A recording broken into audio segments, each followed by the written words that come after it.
Shalom, WJC family. It is time for our weekly Torah talk. This week in Shul, we will be reading Parshat Korach from the book of Bamidbar. The central story of the Parsha, of the Torah portion of Korach, is the story of Korach and his band of rebels who raise up a rebellion, a gripe against the leadership of Moses and especially of Aaron, and attempt to steal the reins of the leadership.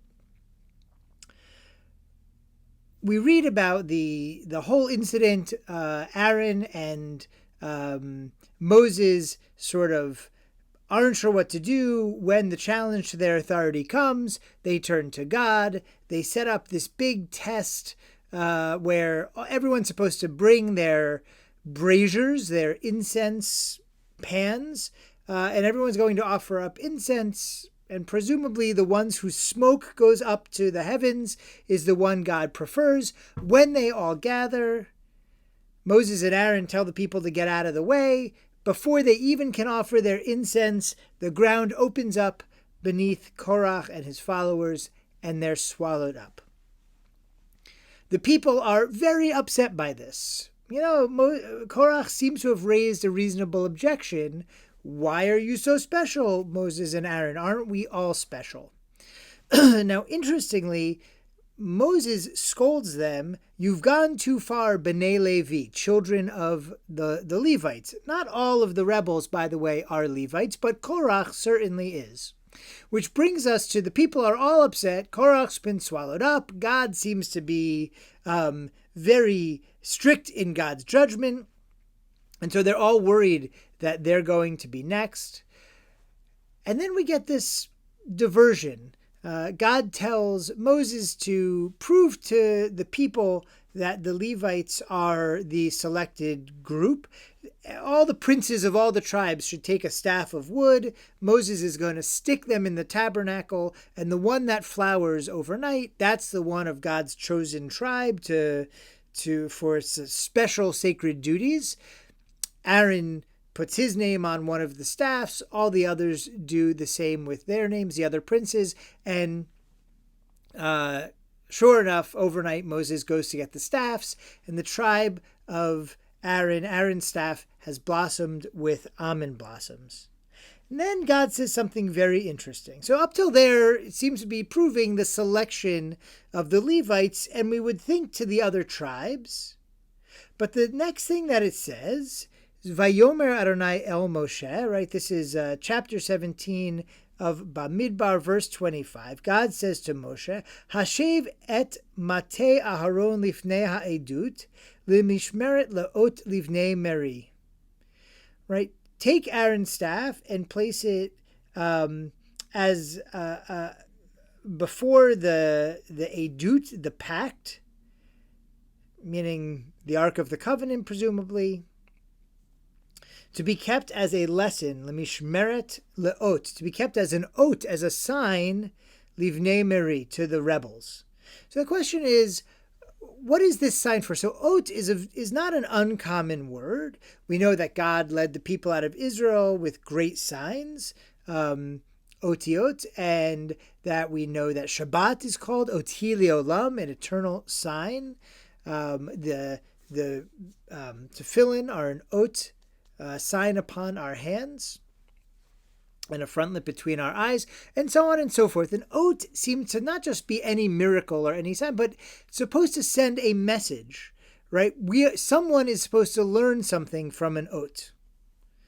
Whether it's the Egyptians from the signs that God did when he took the people out of Egypt, or maybe the Jews were supposed to learn from that, or the tefillin as a reminder that God is close to us, that we're bound to God as God took us out of Egypt, or even the Shabbat, the sign that God is the creator of the world.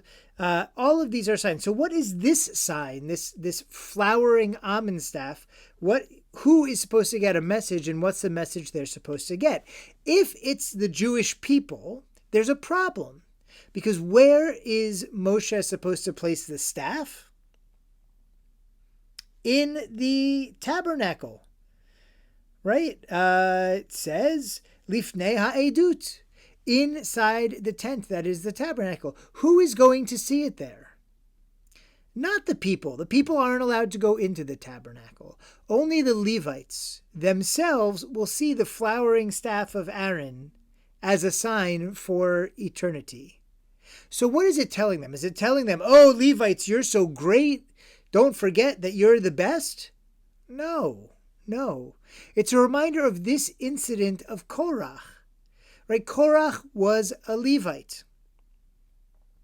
What's going on here is more than meets the eye. By the way, Rashi doesn't say this. Rashi says it's a sign to the people that the Levites, that Aaron is selected to be a leader. Ramban, Nachmanides disagrees. He says, no, it's a sign to the people that the whole Levite tribe are supposed to be leaders. I'm saying maybe at first, but once it's placed as an oath in the tabernacle, it is a sign to the Levites themselves. And it's not a sign that they're so special. It's a sign saying, watch out. You have a job you were selected for that does make you special. But don't get so ahead of yourself like Korach, that you think that you're better than everyone else, or that you desire having a little responsibility, to have all of the responsibility, to be a leader of every kind. That no, like what God gives us should be enough for us. And you, Levi, all the more so, who have these special jobs with sacred items. That is your function. You don't have to farm. The people are going to take care of you, just so you can do these special things for God, that you should be satisfied with your lot. And remember what happens when you start looking like, oh, that guy's job seems even more important and special than my job. Ultimately, that leads to nothing but ruin. This whole staff incident ultimately does not end up being about the Jews who are rebelling and crying out. Moses is going to deal with them. God is going to deal with them later.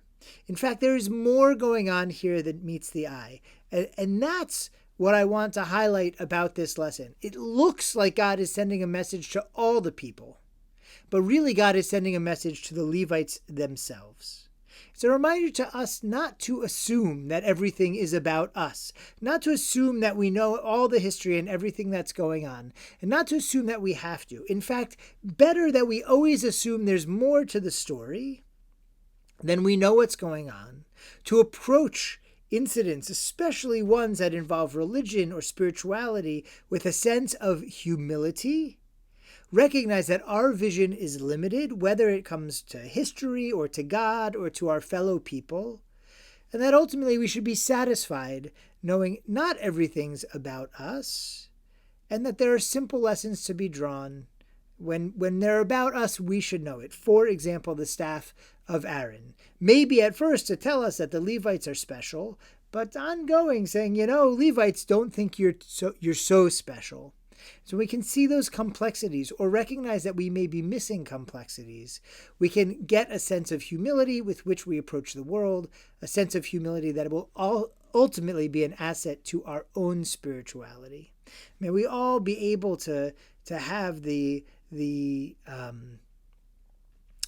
security in our own state and status to recognize our job, like the Levites are supposed to recognize their jobs and not get ahead of themselves, and all the more so to recognize that when people are struggling or going through something, or there's something mysterious going on, even someone's in a bad mood, someone doesn't seem happy with us, that maybe it's not about us, that maybe there's more going on, and a little humility to not take things personally goes a long way in our spiritual journey, as well as in protecting all our relationships.